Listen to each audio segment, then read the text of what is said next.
Hello students, hope you all are doing well. Myself Brinda Patel, Assistant Professor in Computer Engineering Department at Sri Swaminarayan Institute of Technology, Gandhinagar. So in the previous video, we have completed Unit 3, Transport Layer. So today we are going to start Unit 4 of Computer Networks, which is Network Layer. So we will start from introduction of Network Layer. अब network layer क्या है, अब वो समझते हैं. In network layer it deliver segment from sender to the receiver, means sending to the receiving host via intermediary different routers. Network layer segments, जो network layer क्या करता है, जो सेगमेंट्स है उनको सेंडर साइड से रिसीवर साइड भेजता है. मीन्स डिफरेंट राउटर्स है वो एक दूसरे के साथ इंटरमीडिएटरी कनेक्टेड होते हैं. ठीक है. सो सेंडर क्या करता है, उन राउटर्स के थ्रू रिसीवर को पैकेट्स सेंड करता है. सो अभी on sending side sender can encapsulates segments into datagrams, means packets. So अभी सेंडर साइड क्या होगा, वो सेगमेंट्स को इनकैप्सुलेट्स करता है सभी पैकेट्स को, और वो उसको रिसीवर साइड इकट्ठा करता है. ठीक है. On receiving side it delivers segment to transport layer. Receiver side क्या होगा, जो भी सेगमेंट्स है उसको वो ट्रांसपोर्ट लेयर है वहाँ पे डिलीवर करेगा. So network layer protocols are available in every host and router. जो होस्ट है दोनों, सेंडिंग एंड रिसीविंग होस्ट, वहाँ पे भी नेटवर्क प्रोटोकॉल अवेलेबल होगा, और जो बीच में राउटर्स है वहाँ पे भी नेटवर्क लेयर प्रोटोकॉल अवेलेबल होगा. So in network layer these routers examine header field of the segment in all IP datagrams passing through it. Means network layer में क्या होता है, अभी जो भी राउटर्स है वो क्या करेंगे, उसके अंदर से जो भी सेगमेंट्स पास हो रहे हैं, जो भी पैकेट्स पास हो रहे हैं, उसका एक पर्टिकुलर हेडर फील्ड होगा उसके अंदर, और वो क्या करेगा, नेटवर्क लेयर उन हेडर फील्ड को एग्जामिन करेगा. वो जो भी सेगमेंट्स है हेडर फील्ड के साथ उनको एग्जामिन करेगा, और आईपी एट डेटाग्राम के अंदर से वो सेगमेंट्स पास हो गए. सो इन दिस फिगर यहाँ पे हमारा जो सेंडर है वो क्या करता है, डेटा पैकेट सेंड करता है रिसीवर को. सो सेंडर एंड रिसीवर दोनों नेटवर्क प्रोटोकॉल यूज़ करते हैं. सो यहाँ पे इंटरमीडिएटरी राउटर्स अवेलेबल है. ये सभी राउटर्स इंटरमीडिएटरी कनेक्टेड है एक दूसरे के साथ. सो जो भी वो भी नेटवर्क प्रोटोकॉल यूज़ कर रहे हैं. सो पैकेट ट्रैवर्स कहाँ से हो गए, यहाँ से सेंडर से लेके रिसीवर तक.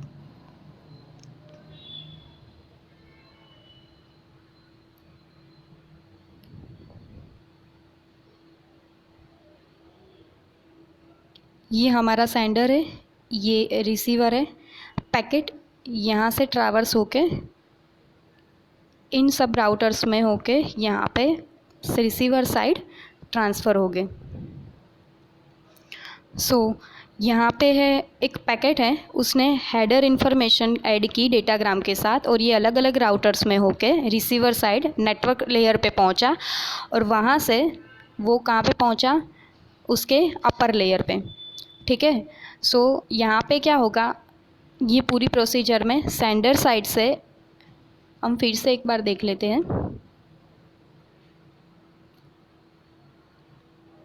ये जो पैकेट है उसने नेटवर्क लेयर में से हेडर इन्फॉर्मेशन कलेक्ट की, राउटर के थ्रू वो रिसीवर तक पहुंचा, वहाँ पे वो पहुंच गया अपर लेयर पे. अभी क्या होगा, यहाँ पे सेंडर साइड से जो नेटवर्क लेयर है वो पैकेट है, वो हेडर फील्ड इन्फॉर्मेशन ऐड होके वो ट्रांसमिट होगा रिसीवर तक, और रिसीवर पे पहुंचने के बाद वो जो हेडर इन्फॉर्मेशन है वो रिमूव कर देगा. कौन रिमूव करेगा, नेटवर्क लेयर. वो हेडर इन्फॉर्मेशन रिमूव कर देगा और जो पैकेट्स हैं उनको अपने अपर लेयर पे पास कर देगा. Now let's understand the functionality and role of the network layer. So role of the network layer का काम क्या है कि to move packets from sending host to a receiving host. So हमने जैसे आगे अभी फिगर में देखा वैसे नेटवर्क लेयर का रोल ये है कि वो जो पैकेट्स है उसको वो सेंडिंग होस्ट से रिसीविंग होस्ट को मूव करता है। मीन्स पैकेट्स सेंडिंग साइड से रिसीविंग साइड को भेजता है। सो सेंडिंग होस्ट है सेंडर एंड रिसीविंग होस्ट है रिसीवर। सो पैकेट्स को सोर्स से लेकर डेस्टिनेशन तक पहुंचाने का काम है नेटवर्क लेयर का। So, two important network layer functionalities can be identified. So, in that, first one is forwarding. Means forwarding packets. So, पहली functionality क्या है? Forwarding packets means forwarding datagrams. So, इसमें क्या होता है? When a packet arrives at a router's input link and router must move the packet to the appropriate output link of different routers और host. जब packet router की जो input link होती है वहाँ पे एंटर होता है। सो क्या हुआ, वो राउटर में इनपुट लिंक के थ्रू एंटर होता है पैकेट। और राउटर का काम अभी क्या होगा, जो इनपुट पैकेट आया हुआ है उसको उसकी अप्रोप्रिएट उसकी प्रॉपर लिंक पे पहुँचाना। प्रॉपर लिंक कौन सी होगी, वो आउटपुट लिंक होगी। इनपुट लिंक में से पैकेट एंटर होगा और आउटपुट लिंक में उसको पहुंचाने का काम कौन करेगा, राउटर। सो राउटर की और होस्ट की डिफरेंट आउटपुट लिंक्स में पैकेट्स पहुंचेंगे। उसके बाद क्या है, सेकंड की function is routing. So it is a process of selecting best paths in a network. So routing क्या है, एक प्रोसेस है। उसमें क्या होगा, पैकेट ट्रांसमिशन के लिए जो बेस्ट पाथ होता है, जो बेस्ट रूट होता है वो सिलेक्ट होता है। मीन्स कौन सा रूट बेटर है पैकेट ट्रांसमिशन के लिए, वो पाथ सिलेक्ट करने के लिए की जो प्रोसेस है उसको हम क्या कहेंगे, routing. So it is a process of selecting best paths in a network. So the network layer must determine the router or path taken by packets as they flow from a sender to a receiver. Means जो packet होता है वो traverse कहाँ से करते हैं, source से लेके डेस्टिनेशन तक, वो वाला पाथ होगा route. So the network layer must determine the route. Means जो नेटवर्क लेयर क्या करेगा कि सेंडर से रिसीवर तक पैकेट्स पहुंचने के लिए जो रूट यूज़ होगा, जो पाथ होगा, उसका पाथ वो चेक करता है कि ये प्रॉपर है कि नहीं पैकेट ट्रांसमिशन के लिए। सो इसमें हम डिफरेंट अल्गोरिदम्स के बारे में पढ़ेंगे। So the algorithm that calculate this paths are referred to as routing algorithms. वो अल्गोरिदम जो सेंडर से रिसीवर तक जो पास यूज़ होता है, जो रूट यूज़ होता है, उसको कैलकुलेट करें तो उसको क्या कहेंगे हम, राउटिंग अल्गोरिदम्स कहेंगे। So for different algorithms, there are different algorithms are available, so we will see them later. Now routing and forwarding. Routing and forwarding क्या कैसे वर्क करता है वो अभी देखते हैं। सो यहाँ पे फिगर में एक राउटिंग अल्गोरिदम है, पहले वो डिनोट किया गया है as a routing algorithm. So routing algorithm determines end to end path through network. So in that it choose end to end path through the network. Means ये routing algorithm के थ्रू जो नेटवर्क में से source से destination तक का ये पाथ डिसाइड करता है।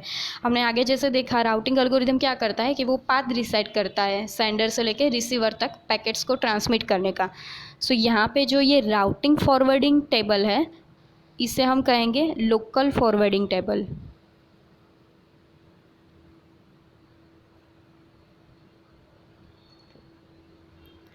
ये राउटिंग अल्गोरिदम है और ये जो टेबल है उसको हम कहेंगे लोकल फॉरवर्डिंग टेबल। सो यहाँ पे हमारे पास दो कॉलम है, उसमें से एक है ये हेडर वैल्यू और दूसरी कॉलम है ये आउटपुट लिंक। हेडर वैल्यू में से कौन सी पैकेट की हेडर इन्फॉर्मेशन है वो अवेलेबल होगी, जो यहाँ पे है 0110, 0101, 0111 and 1001।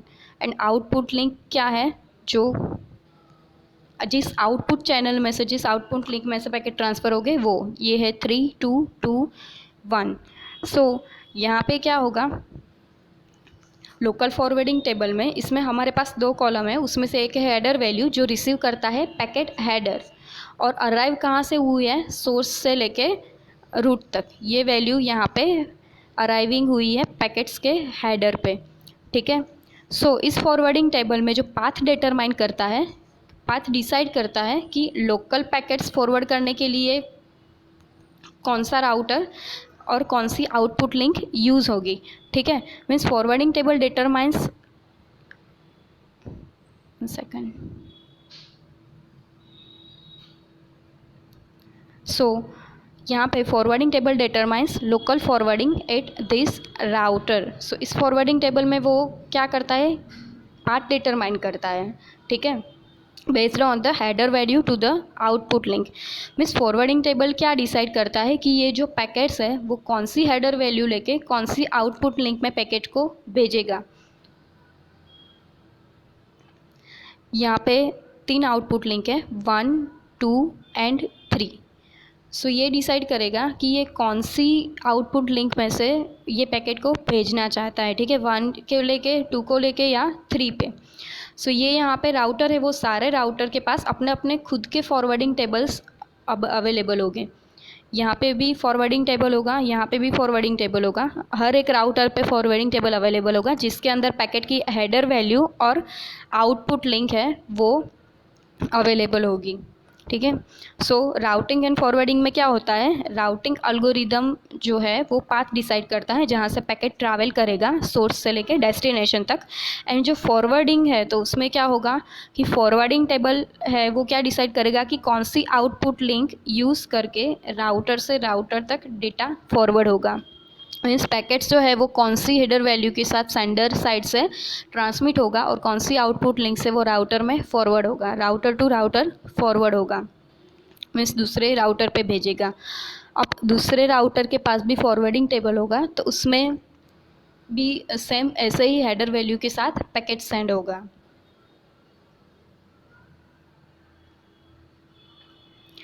Now let's understand the network model. So in the network service model, service is provided by the network layer. Service is provided by the network layer for individual datagrams. Network layer service model में network layer अलग अलग डेटाग्राम्स means अलग अलग packet के लिए services provide करते हैं। सो इसमें गारंटीड डिलीवरी पैकेट्स मीन्स जो पैकेट है वो अभी जो ये कौन सी सर्विस है, गारंटीड डिलीवरी सर्विस। सो इसके अंदर क्या होगा, this service guarantees that the packet will eventually arrive at its destination. Guaranteed delivery में क्या होता है, ये सर्विस गारंटी देती है कि पैकेट है वो destination side means receiver side पे पहुंचेगा। सो यहाँ पे पैकेट लॉस नहीं होगा एंड पैकेट रिसीविंग साइड पे परफेक्टली रिसीव होगा। The second service is guaranteed delivery with bounded delay. Means this service not only guarantees delivery of the packet but delivery within a specified host to host delay bound. Means ये service है सिर्फ packet deliver होने की guarantee नहीं देती है, बस उसके साथ पैकेट डिलीवर होने की गारंटी के साथ वो पैकेट को प्रॉपर टाइम पीरियड में सेंडर से रिसीवर तक पहुंचाने की गारंटी देता है। मीन्स पैकेट रिसीवर साइड पे टाइम पे पहुंच जाता है। So now the services which provided by the network layer for a flow of datagrams. So in that first service is in order packet delivery. So this service guarantees that packets arrive at the destination in the order that they were sent. Means sender जो packet send करेगा वो receiver side particular means proper sequence में receive हो गए, जिस order में sender से packet send किए हैं उसी ऑर्डर में रिसीवर पैकेट रिसीव करेगा। दूसरी सर्विस है guaranteed minimal bandwidth. So it means this network services emulates the behavior of a transmission link of a specified bit rate. For example, that bandwidth rate is 1 Mbps between sending and the receiving host. Means इस service में क्या होगा, ये जो network layer services है वो क्या करेगी कि जो ट्रांसमिशन लिंक है उसकी बीट रेट है सपोज 1 Mbps, मीन्स बैंडविड्थ है उसकी 1 Mbps स्पीड से। सो सेंडिंग एंड रिसीविंग होस्ट के बीच बैंडविड्थ होगी 1 Mbps, उसकी सेम स्पीड होगी। So network services 1 Mbps bandwidth को लेके डेटा ट्रांसमिट करेगा सेंडर से होस्ट को। And as long as the sending host transmits that bits at the rate below the specified bit rate, there is no packet loss situation in created. सो जब sending host की transmission speed means जो bits है वो जो bandwidth है उसका rate जो specified bit rate है उससे कम होगा, तो क्या होगा, पैकेट लॉस की कोई सिचुएशन क्रिएट नहीं होगी, यानी कि कोई पैकेट लॉस नहीं होगा ट्रांसमिशन दौरान। सेंडर से रिसीवर तक जो पैकेट्स ट्रांसमिट हो गए उसमें कोई भी पैकेट लॉस नहीं होगा। Now next is guaranteed maximum jitter, means this service guarantees that the amount of time between the transmission of two successive packets at the sender is equal to the amount of time the received at the receiver side. The two successive packets means जो successfully deliver हो गए हैं वो दो packets sending side से जो packet send हुए हैं, मीन्स सेंडिंग साइड से दो पैकेट्स अभी सेंड हुए हैं वो सक्सेसफुली सेंड हुए हैं। सो उसमें जो टाइम लगता है पैकेट सक्सेसफुली सेंड होने में और रिसीवर ने भी वो पैकेट सक्सेसफुली रिसीव कर लिया है, तो उनके बीच का जो टाइम है sending side and receiving side both, उसको वो सेम होगा। ठीक है, सो the two successive packets as a sender is equal to the amount of time between their receive at the receiver. Now next is security services. So in that sender and receiver use the secret session key. So using that secret session key known only by a source and destination host, so the source host in the network encrypt the payloads of all datagrams and being sent to the destination host. Means इस security service में क्या होता है, sender and receiver दोनों secret session की use करते हैं। सो ये जो सीक्रेट की यूज़ करते हैं वो सिर्फ सोर्स होस्ट और डेस्टिनेशन होस्ट को ही पता होती है। सो नेटवर्क लेयर के अंदर सोर्स होस्ट है, वो जो भी डेटाग्राम्स डेस्टिनेशन होस्ट पे सेंड होने वाले हैं उनको इंक्रिप्ट करता है और उसके बाद में उसको डेस्टिनेशन पे भेजता है। सो at the destination host at the network layer it is responsible for decrypting that payload, means वो नेटवर्क लेयर पे डेस्टिनेशन होस्ट है वो सभी डिक्रिप्टिंग पेलोड के लिए रिस्पॉन्सिबल होगा। पेलोड क्या होता है, जो भी डेटा ट्रांसमिट हो रहा है उसमें जितना मैसेज कंटेन होता है, उसमें जितना डेटा में वो मैसेज जितना डेटा कंटेन करता है, ठीक है, उस डेटा में को कहते हैं पेलोड। सो जो एक्चुअल डेटा है उसको भी पेलोड बोलेंगे। सो डेस्टिनेशन होस्ट है जहाँ पे डेटा रिसीव होगा वो सभी पेलोड को डिक्रिप्ट करने के लिए रिस्पॉन्सिबल होगा। So using this network services packets are successfully guaranteed delivered from sender to the receiver. The network layer in the destination host would that be responsible for decrypting the payloads. So for that जो भी ये सभी network services है वो क्या guarantee देती है, packets को सक्सेसफुली डिलीवर करने की गारंटी देती है। कहाँ से, सेंडर से रिसीवर तक। Thank you.